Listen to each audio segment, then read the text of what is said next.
back with another episode of Spotlight, man. We got D Bell here.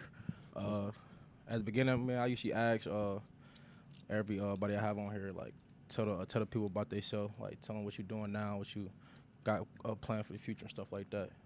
Yeah, so my name is David Bell. I'm here with my beautiful niece, Kennedy. We just out here chilling right now. What I got planned for myself, I'm just getting prepared for the upcoming season with the Cleveland Browns, just to be out there, hopefully get to that Super Bowl. That's what we've been working for just for these past few months, and then just continue to strive for that. That's what's up. So going to the league, man, like, your last year was last year. Your first year was last year.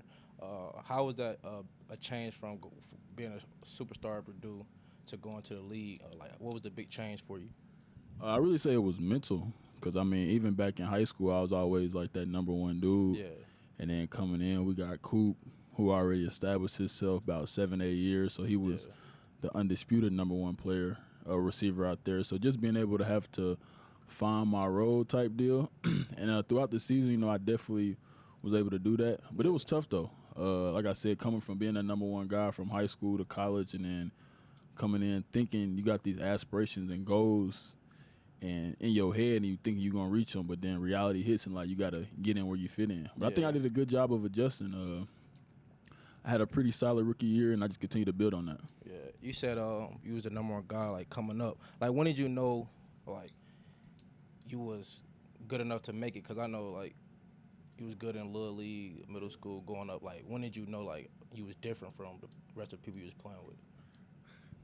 Keep it real, I'd probably say, like, first grade. First grade. So my first team I played for was the Falcons with Coach Jackson. And we had "We Believe" on the back of our jerseys. Like, we didn't have our names. So, like, just that foundation, I believed in myself. And it was the Cowboys. Like, nobody scored on them. They was the best team, like, shutouts.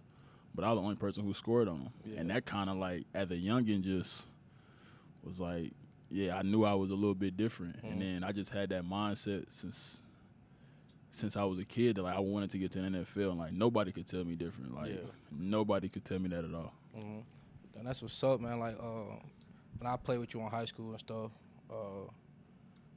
like, did you go into games, like, being honest, did you go into games like, I know I'm finna turn up, like, this finna be easy? Like, how was it when you was preparing for games and stuff like that? You talking about high school? Like, high school, yeah. Middle school, yeah, high school for sure. It was definitely that mindset, just because the competition that I went against in practice. Yeah. So, like, y'all obviously know Julius Brents. He just got drafted this previous draft by the Indianapolis Colts. Yeah. So being able to go against him, and then my long-lost brother, Dijon, going against him, I felt like those was the two best DBs in the state of Indiana. So when I was able to hold myself against them Monday through Thursday, Friday was just kind of like, in a sense, practice, because we always did ones versus ones. We never really did ones versus JVs. It was always, of course we did, like, scout team, but every day at the end of practice, we're going against the ones. Right. And when we throwing the ball, the defense know where it's going. Yeah. We know where it's going. And there was always a consequence for the losers. So that automatically put me in that mindset of being able to kill, like, no matter what. So about time Friday came, and you already got to know, like, then adrenaline, like, you play that one, it get crowded, it get loud and stuff like that. So me feeding off that, I just knew, like, me stepping on that field and that W, I was just going to dominate regardless. Yeah. With the Julius playing, like, pricing against Julius, like you said, he in the league, and then Dijon, I feel like he probably would have went to the league as well. Facts. But, like, was that was a big moment for the whole community, like, when Dijon passed away? Because I've been living over here, but I just went to LC. But you made a like, mistake. how, like, what was that like? How was that impact you and, like, the rest of the team when y'all found that news out? It was a huge impact, because just seeing somebody who was prominent, and we seen how hard he worked and how tough of a player he was, and to see, his life get cut short due to gun violence and stuff like that. It was tragic, not only for the team, but for the whole school. Like, the whole school went on shutdown for the last, like, 2 or 3 weeks of school. Like, we didn't have finals, we didn't have nothing. And it was just a tough time. Yeah. And I think going into that next season, we was all trying to play for him. But, unfortunately, we came up short. We lost to BD. And they're a phenomenal team. Yeah. But I think that we got it on the back end in basketball, but that definitely was a dark time for Warren. But, tough times don't last forever. We end up prevailing and coming out on top, by the grace of God. Yeah. I've been wanting to ask, like, the year when y'all won state in football, won undefeated, then y'all turned around in basketball and went undefeated and won a ring. Like, I know the school was jumping in that year. Yeah, like, for how sure. like how was the environment at school every day? Like, that's So the basketball, we won basketball first in 2018. okay. So first. And it was just crazy because, like, we end up getting Antoine Cushenberry, Cush, and I'm looking at the schedule, and I'm like, bro, we can go undefeated. Like, because understanding that the teams we played, because the year before that we went 21-3, but we dang near graduated everybody. And people don't know that, like, I got kicked off the basketball team, so I wasn't even supposed to play that junior year. So me and my homie Dean got kicked off the basketball team. We weren't even supposed to play. But, we ended up getting stuff situated. Yeah. And we knew we was going to be a good team because, like, when we lost to Ben Davis in football, we went to, like, the basketball tryouts. Yeah. And we was with the original starting five. And we was just dominating in practice, like, crazy. Like, the chemistry was so crazy. Like, and this was me and Dean probably first or second practice. So being able to have that, and we was still practicing before we was able to play our first game, we just knew the sky was the limit. And I think us growing up with each other, like, I met Dean, all them boys probably in, like, 7th, 8th grade, 6th grade. Yeah. And I knew Kush since, like, 4th grade because we played on the same AAU team. Yeah. So we was able to hold each other accountable on a different type of a different type of level. Like, if you got a brother, you can talk to him a certain way, but he know it's all love and respect at the end of the day. Right. And that's kind of how it was on that basketball team.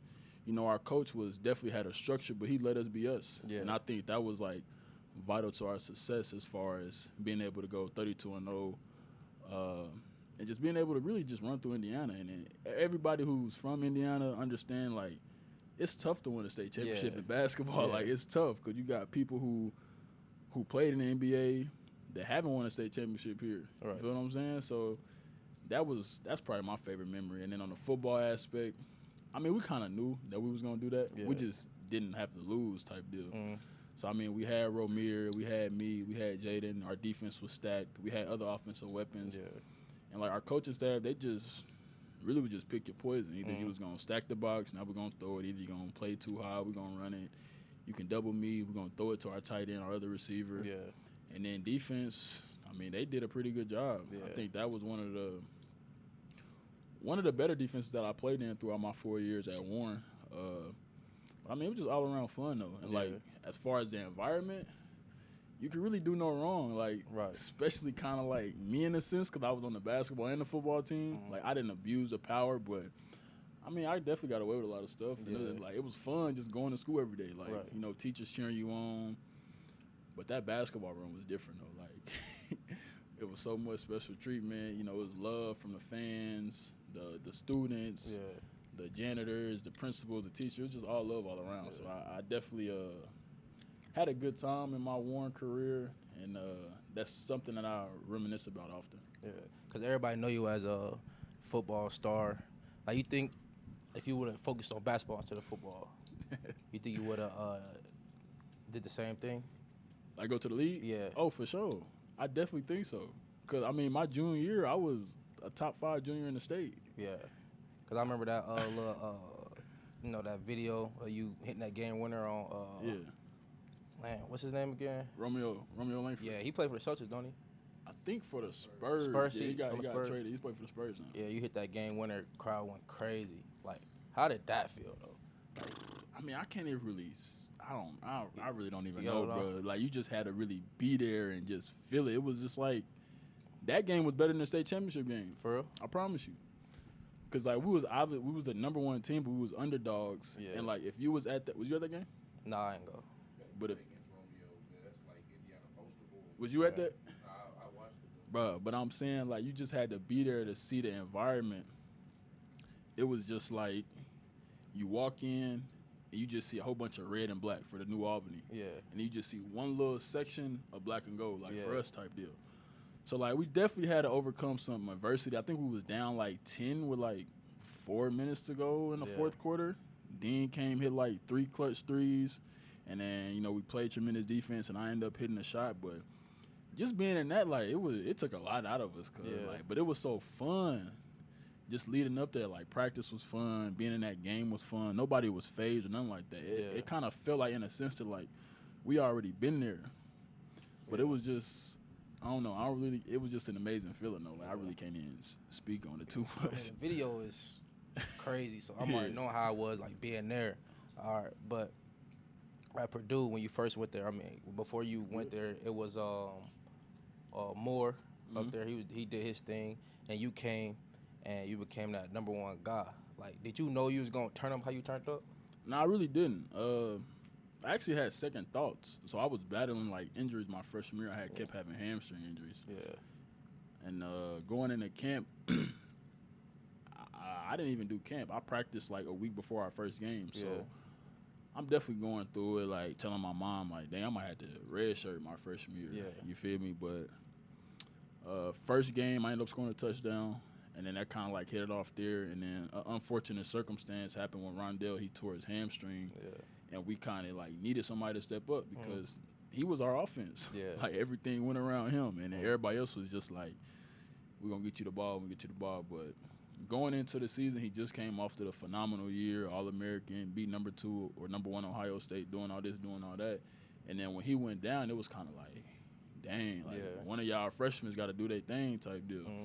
And then, you know, just all the preparation I did coming into the season with my trainer, Jamil, he got me right. And then when that opportunity came knocking, you know, I answered the call, and he got hurt in the third game, either second or third game of the season. And the game he got hurt, I ended up going for, like, 9 catches, 107 yards type deal. And then, like, since then, it just kept progressing up. But I didn't know. I thought, like, okay, I understand he's going to be the guy. You know, I'm going to have my catches here and there. I'm going to score some touchdowns. Yeah. And probably, like, by my sophomore, junior year, that's when I'm going to really take over. But, you know, it was different. Yeah. You know, God had a different plan for me. And I was just ready for it, you know. That's you had to be ready for anything that's called upon you. Yeah. Because you went finals for the Biletnikoff? Yeah. My junior year, I was finals for the Biletnikoff in 2021. Yeah, that's crazy. Like was that moment, where y'all go for that? Like New York or something like that? So we didn't even really go to it. I think only people who go to stuff like that is probably the Heisman. But the winner, I think he was in New York, and that was Jordan Addison, receiver from Hold on real quick. My bad. You good, man? What game you want to play? Oh, the Fruit Ninja? All right, man. Nah, you good. Put your shorts down, cuz. But yeah, hold on, we can play after this. You said, I'm gonna just start back with the question about the Biletnikoff and then go from there. Straight real quick.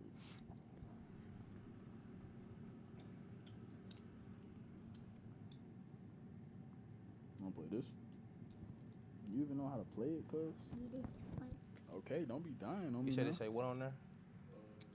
719. You want to go over there Left with Kaden or- and play it? Yeah, record. Yeah. Like going You wanna up stay or with down? me? All right, but You having fun? all right, but like, so you said with the Biletnikoff, y'all didn't really go, only the finalists went? Yeah, so Jordan Addison, he went down to New York, ended up winning the award.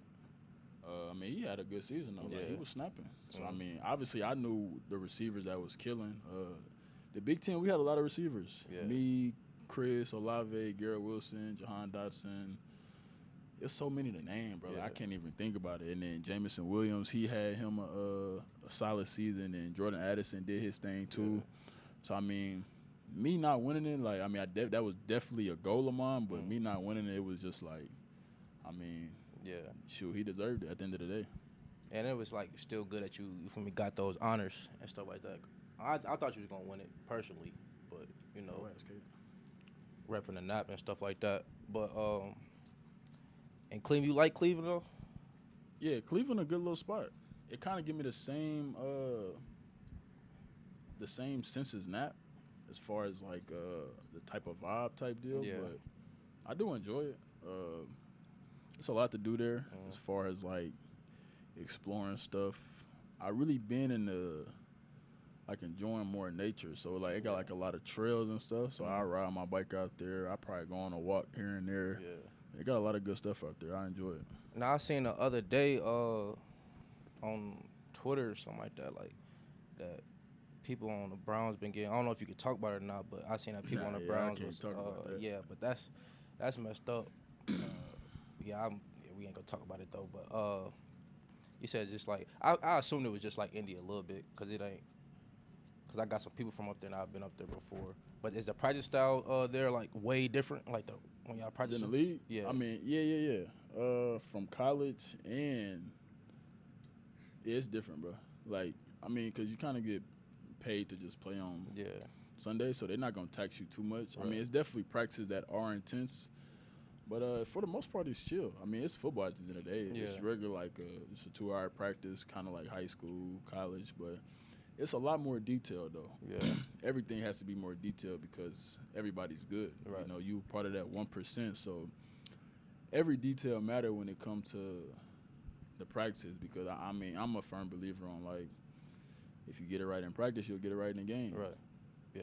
If you mess up in practice, you may mess up in the game. Yeah. So it's kind of like that's why in practice, you know, I take it as serious as I can. Try to get as many game type of reps, mental reps as I can because, you know, we practicing it for a reason because that's what he's going to call on the call sheet. So therefore, if I know what I'm doing now, when the game comes, it's going to be like second nature because we already done repped it 100 times. You know what I'm saying? So, yeah, but it's different, but then it's kind of the same too. It's a little more laid back because you don't want nobody really get hurt, nothing like that. Like you got a whole bunch of star players, and we need them to play on Sunday. But it's a good environment, though. I like it. I like the practice style.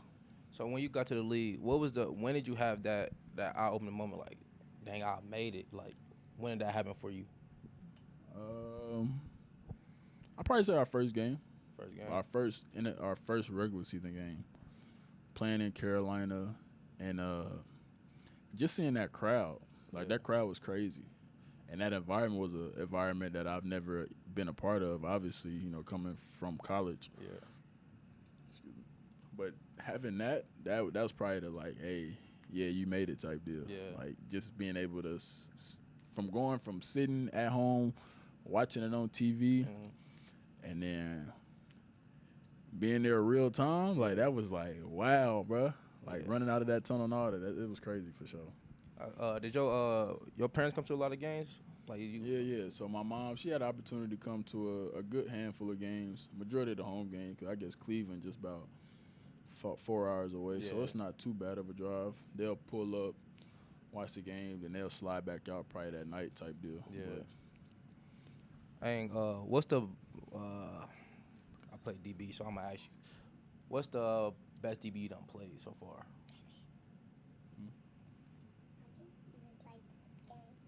Okay, click on it. The best DB, like in the NFL? Yeah, so far that you done played, and you like this, he nice, for real. Just press this. I probably had to say Denzel Ward, because I mean you going against him, and he's obviously a top defensive back. Yeah. It's tough to say because it's like a lot of good DBs, but I mean I practice against him every day, so the time that I have a chance to go against him, like he's a tough DB to go against, and then really we got a solid defensive back core, so I can really say either one of them. But yeah, it's a lot, bro. I really can't even. What receiver on the team you say you that took you under their wing and like start teaching you like the ways of being the best you can be in the league?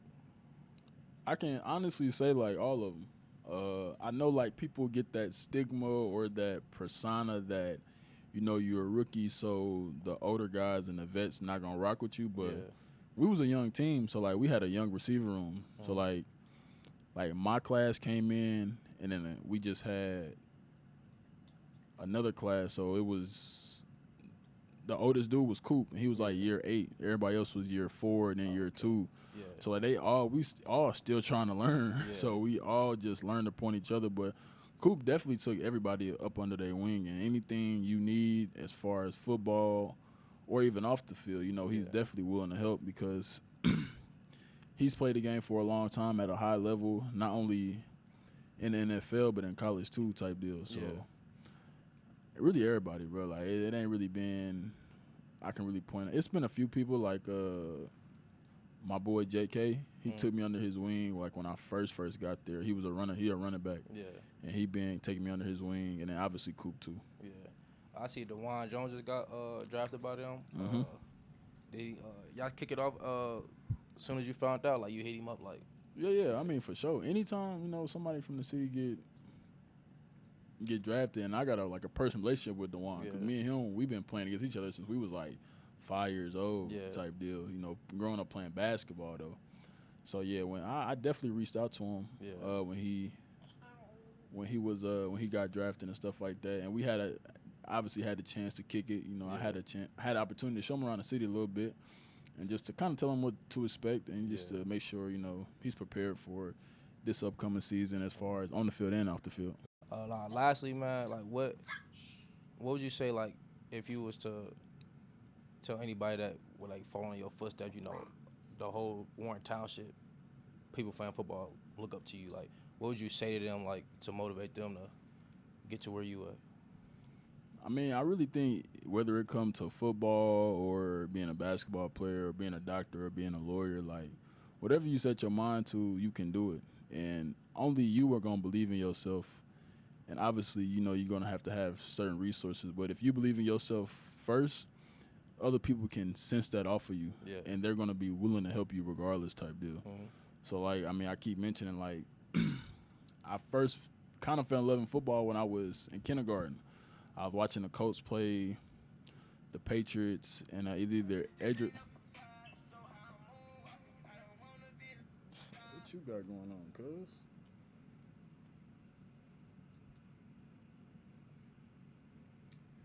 So my fault. No, you good. So I first started playing. I watched football like 2006, something like that, when the Patriots was playing the Colts. Either it was Edric James or Joseph Adade fumbled the football, and Jeff Saturday picked it up and scored. Yeah. And since that moment, like I was like, I want to play there. And then that's the only thing I've been thinking about is like getting to the NFL. So I think for anybody who's listening that has aspirations or goals to being whatever they want to be in life, it's just first you got to believe it in yourself, because if you don't believe it in yourself, nobody else is going to believe it. Right. Then next, you got to go apply it. You got to go work hard for it, whether it's anything. You want to be a lawyer, go study law, like, consistently. So for me, football, like, it's been times I couldn't be able to do stuff. Like, but my friends and my family, they knew that, and they allowed me to do that without questioning, like, why are you doing that? They're like, oh, he want to go to the NFL. Right. So I had nobody go to the NFL before me. Right.